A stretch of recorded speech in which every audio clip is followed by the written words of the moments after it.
Bonjour à tous et bienvenue dans cette édition de l'AI Actu, un peu ce qui se passe dans l'actu de l'IA. Donc j'ai trouvé quelques articles qui méritent qu'on s'y intéresse. La première que certains ont beaucoup parlé, c'est la pause demandée par des grands noms de la technologie comme Musk, Wozniak, Benjio, etc. Et grosso modo, ça vient d'une entité, d'une organisation non lucrative qui s'appelle Future of Life Institute, donc plus ou moins des transhumanistes. Et ils ont une lettre ouverte où ils disent qu'il faut mettre en pause le développement de l'IA pour éviter d'avoir des IA supérieures à GPT-4. Donc GPT-4 est sorti et tout le monde est impressionné par ses performances, en tout cas ceux qui y ont accès. Et ces gens-là disent qu'il faut arrêter les conneries parce que si on continue à déployer ces IA sans aucun contrôle à pleine puissance, ça risque de nous péter à la gueule. En soi, il y a des arguments qui sont pour parce que ça arrive de tous les côtés, mais en sachant que vous avez plein de grands noms, hein, donc vous avez Musk, Wozniak, le fondateur d'Apple, le cofondateur de Stable Division, Emad Moustaki. Voilà, vous avez aussi des chercheurs de l'entreprise DeepMind qui appartient à Google. Sauf qu'il y a un problème que ni Microsoft ni OpenAI ont signé cette lettre. Et c'est normal. Ils se disent, mais dites donc les mecs, nous on a pris de l'avance, nous sommes devant absolument tout le monde et vous voulez qu'on se mette en pause pour que vous puissiez nous rattraper. Parce que fondamentalement c'est ce qu'il dit en fait. C'est ce qu'il dit. Donc c'est toujours bien de pouvoir encadrer une nouvelle technologie, mais le problème déjà c'est comment les gouvernements vont réagir. C'est... Quand vous voyez la bande de bras cassés qu'il y a dans tous les pays du monde, ils ne comprennent pas ce qui se passe. Et surtout, si vous mettez en pause, ça signifie une mise en pause aussi de l'open source. Et l'open source, c'est une arme justement contre des entreprises monopolistiques qui gardent tout pour elles. Donc, c'est une lettre, moi je suis plutôt contre en fait, c'est que la technologie, elle est ce qu'elle a en fait, elle est là. Ça n'a pas vraiment d'intérêt de ralentir en fait. Oui, OpenAI a de l'avance. Microsoft a beaucoup balancé énormément ces derniers temps. Microsoft, vous avez eu le Copilot sur le code, où ils ont lancé le Copilot sur la cybersécurité parce qu'ils veulent prendre de l'avance. Et c'est Microsoft, c'est une saloperie. Voilà. Mais j'ai confiance en l'open source. À chaque fois que Microsoft a essayé de dézinguer l'open source a gagné. Donc ça c'est la première nouvelle.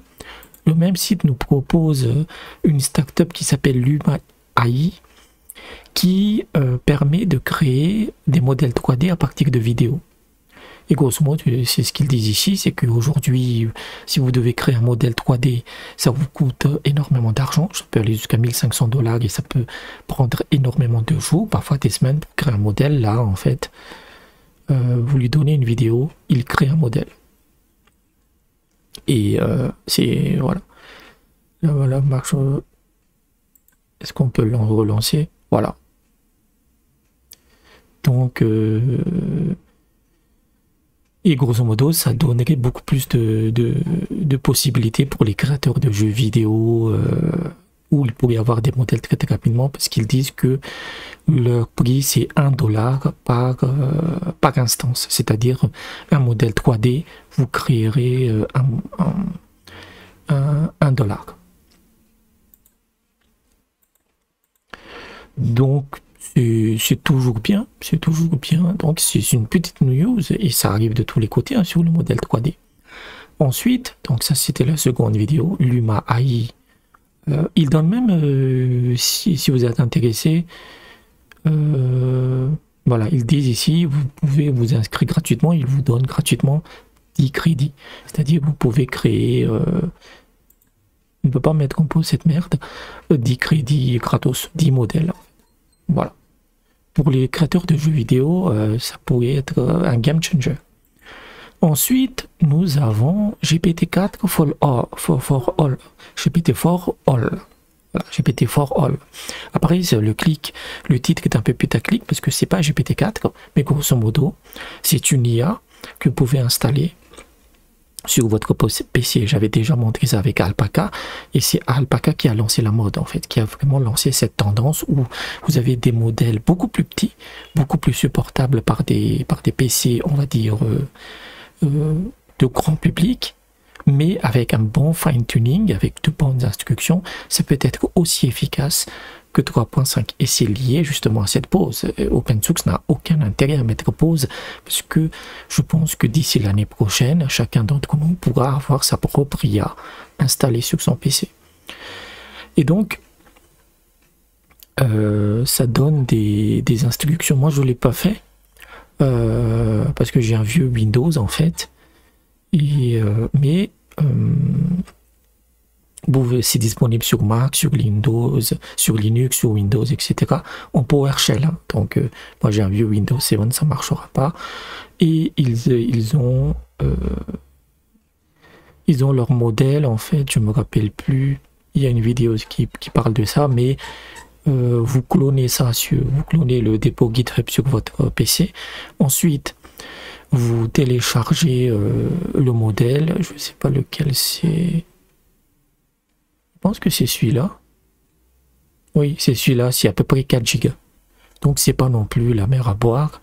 Et c'est disponible pour le moment en ligne de commande.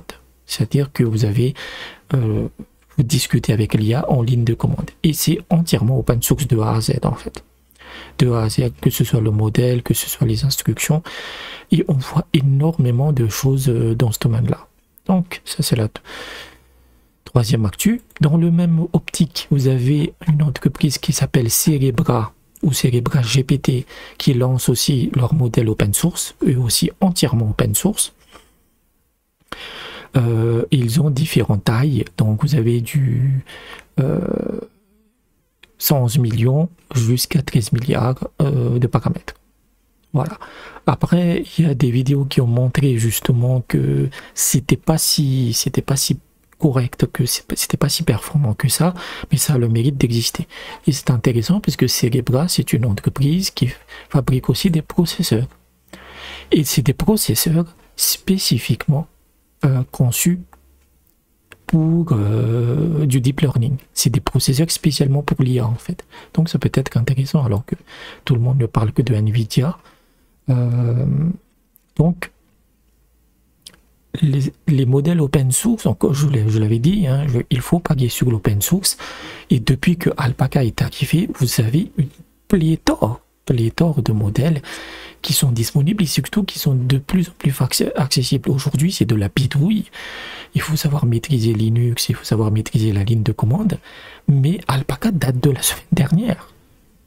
Vous regardez l'aspect foudroyant du truc. Donc voici à peu près les résumés des actualités de cette semaine. Il y en aura d'autres sans doute, hein, mais c'est ce que moi j'ai trouvé de plus pertinent. J'espère que vous avez apprécié la vidéo. N'hésitez pas à laisser un pouce bleu, n'hésitez pas à vous abonner, c'est important pour la chaîne, et je vous dis à très bientôt.